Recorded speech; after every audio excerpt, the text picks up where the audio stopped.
د استادانو د صحبت نه جدائی دا بیا دستر بندی دا نن اخیری ورځ دا ای بیا دستر بندی دا نن اخیری ورځ دا د استادانو د صحبت نه جدائی دا ای بیا دستر بندی دا نن اخیری ورځ دا نو بیا دستر بندی دا نن اخیری ورځ دا نن اخیری ورځ دا اجازت غواړو استادانو زمون د زلونو خیر خواهانو زمون د زلونو خیر خواهانو کای معافی د خدای ولیانو اخر سبق مدینن ختم بخاری دا نو بیا دستر بندی دا نن اخیری ورځ دا بیا دستر بندی دا نن اخیری ورځ دا د استادانو د صحبت نه جدائی دا ای بیا دستر بندی دا نن اخیری ورځ دا نو بیا دستر بندی دا نن اخیری ورځ دا نن اخیری ورځ دا ګران عبد الله نه هیرو ما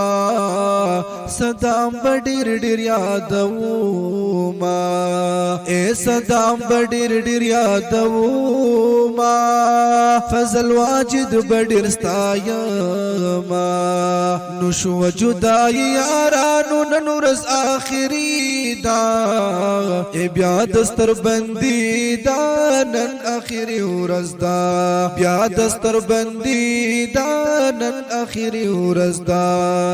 د استادانو د صحبت نه جدائی دا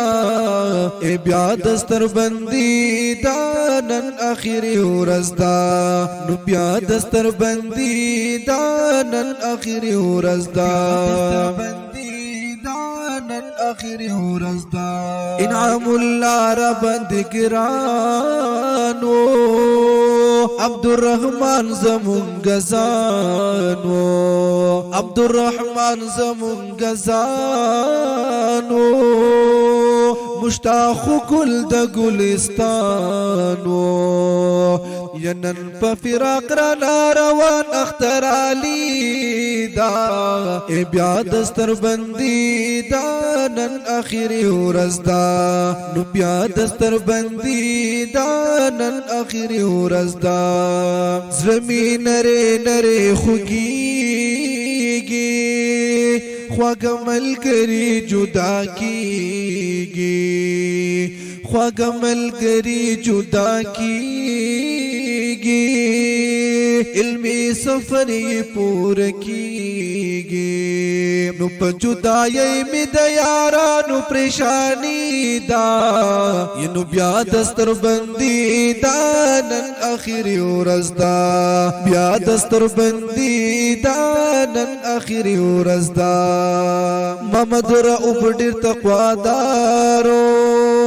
شکل خگل دنو بهارو شکل خگل دنو بهارو طارق زمون د غاړي هارو مینر اکړی را ل عبد الله شانلوی دا بیا دستر بندی دا نن اخیری ورځ دا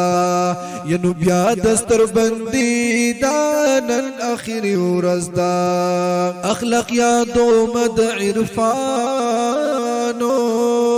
صفت کوما د عمرانو صفت کوما د عمرانو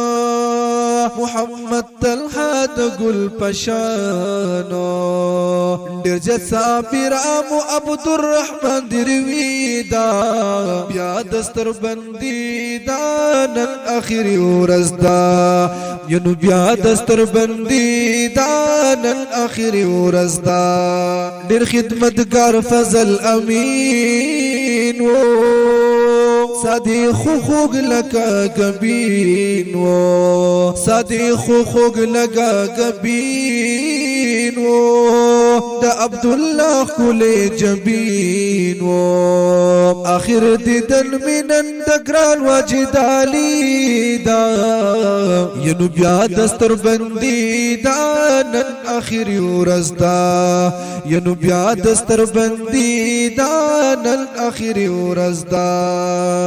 د استادانو د صحبت نه جدائی دا ای بیا دستر بندی دا نن آخری ورځ دا نو بیا دستر بندی دا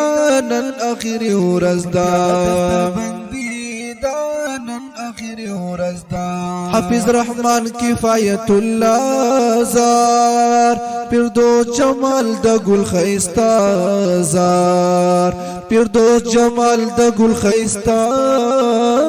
زار زبیر بل شاه ولی الله زار دا ابراهیم سره مومنه د زړګي دا